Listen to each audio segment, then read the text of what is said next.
What's up guys, Clark here. I am doing a quick video on punch knives, push daggers, punch daggers, push knives, essentially the same thing. I'm doing a quick video on those and why you should consider carrying a push dagger. And I just previously filmed, just barely finished filming a video why you should consider appendix carry. And if you haven't seen that video yet, go ahead and watch that video after you're done watching this video. It gives some more reasons. It's pretty similar to this video, pretty similar, but it gives more in-depth reasons on the body mechanics for positioning for your tools on the center line. So this is going to be more about the knife in particular. So for the past month and a half, I've been carrying this knife. This knife is the Cold Steel Best Pal push knife. Push knife, punch dagger, push dagger, all the same thing.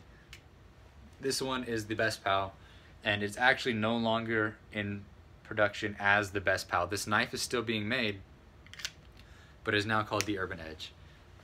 Urban Edge. So you can still find it online. There's 3 versions. This one is the Combo Edge, where you have a serrated side and a plain edge side, and also it is flat ground on the back and has a 3-dimensional top with a very nice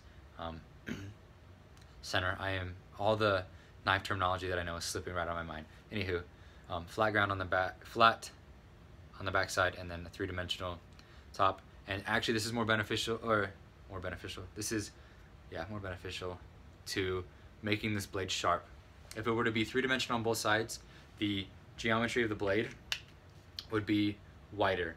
The fact that it is flat on one side allows it to be more like this, where if it was 3-dimensional and even and perfectly symmetrical, the blade geometry would be like this, making it very good for penetration and puncture, but very poor for actual cutting purposes.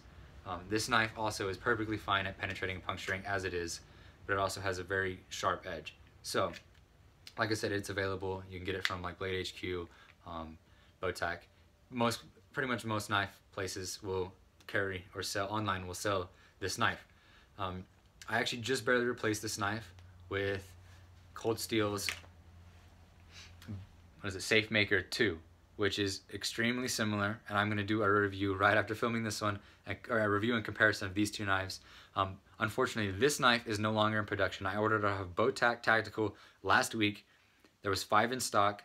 I went and checked the site just barely before filming, and it is no longer available on the website. The URL is null and void. It doesn't exist. And I've checked probably 3 pages on Google search of every single link to a knife website, and none of them are in stock and none of them are for sale, which is really unfortunate. I picked this one up for about $30. Phenomenal knife. Cold Steel's push knives, not just this one, but all of Cold Steel's Kraton handled push knives, I think are phenomenal. They're extremely comfortable, and I really wish that they wouldn't have done away with these. Now let's get to the main point of the video. Why you should consider a push knife in an EDC as a defensive blade. So I'm not going to pan the camera down, I'm just going to take a step back. I get a lot of crap in my other videos for panning the camera down to my southern area, which is just for a better view of my belt line, but I'm just going to take a step back, so I hope you guys can all see. Right now, have my Glock 43. It is cleared and safe. No magazine, no round in the chamber, no brass, you can see. That's going to stay in the holster. Safe Maker 2 runs right alongside in a vertical orientation, but it's in an appendix position. If you've watched my other EDC videos, you know that I like to run knives horizontally on my belt due to ease of motion and ease of access. And the reason it makes it both ease of motion and ease of access is because traditionally when you run a knife vertically on your body, it's fine when you're standing, and sure, it's fine when you're moving, but as soon as you go to sit down, and if you're going to be carrying it for a long period of time, it rubs against your body here, and if it sticks below the belt line, it will actually stab into you. Not stab with the blade, but with the sheath or whatever you have it in. Will limit your motion on your legs and thighs and whatnot. And it's very difficult to wear it for a long period of time comfortably in a place that's easy. If you run it on your side, yes, but that creates a problem with printing. If you go to bend over, you go to stretch, you have this big long knife handle here or down in your pants, and it's obnoxious. So again, referencing appendix carry, watch my other video. Push dagger. with it in this configuration, in the appendix position, it is easy to access with both hands, and it is, when it is accessed with either hand, it is drawn into the same position.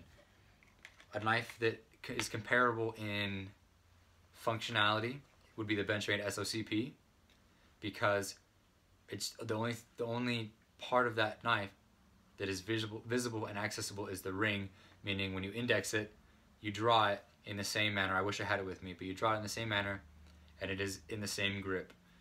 I like ambidextrous tools that can be drawn with either hand in the same grip, because it makes transferring the skill set you learn on one side of your body to the other side infinitely easier. Or if you were to run a knife on the strong side of your body, you would be able to get it in a strong grip, gross motor grip, where it takes no thought to stab, it takes no thought to do this. It takes no thought to stab upward this way either, like if you had a knife in your hand and you're going to stab, it takes very little thought to do that. But this grip, sure, easy to access. But if this hand is pinned or damaged or in any way hurt, and you cannot grab your knife in a confident grip, and you go to cross draw, suddenly it's in a different grip, and that might change your tactics entirely. And what you're able to do that might not be possible for you at that time. Where a push knife running the center of your body, it's close with either hand. It's just about the same distance with either hand. Sure, it's a little further from my hand because my firearm is in the appendix on the right side, but it's close enough on either side of my body that I could grab it with either hand. And when I do grab it right-handed, strong side, it's in a good strong grip. I'm not going to drop the knife. I'm not going to lose it. And if I go to draw it with my weak side, it's again in the same strong grip, same position. I just have to punch.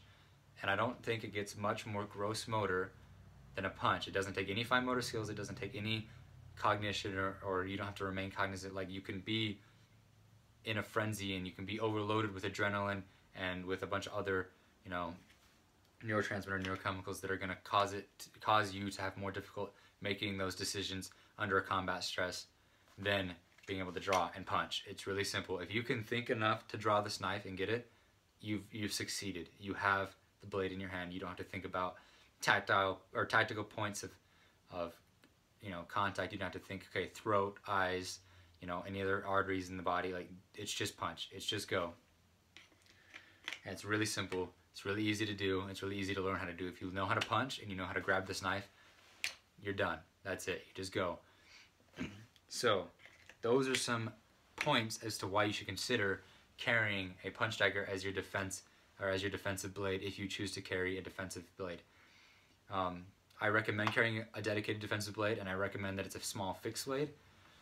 Personally, because you don't have to worry about failure, you don't have to worry about extraction as much, and you don't have to worry about opening. Or if you carry a tactical folder, it's extremely one-sided, meaning that you have to draw it with one hand. It's very difficult for you to cross and get it in the other hand and open it effectively. It's already extremely difficult under combat stress to index your tool, if it be a folding knife, and draw it. And when I say combat stress, I'm meaning someone is already on you. Someone's already attacked you. You are defending yourself from a negative.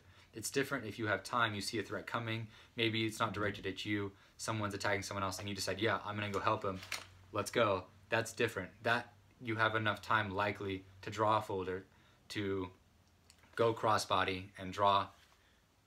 But if someone's already attacked you and you're defending yourself from a negative, it's much more difficult to make those decisions and have the time to make those decisions. Which is why I recommend you consider carrying appendix, and I recommend you consider carrying a push dagger. Thank you so much for watching this video to the end. If you made it this far, I would really appreciate it if you would like, leave any comments, subscribe. I'm posting a side-by-side comparison of the two push daggers I own immediately after this. Thank you so much. Take care.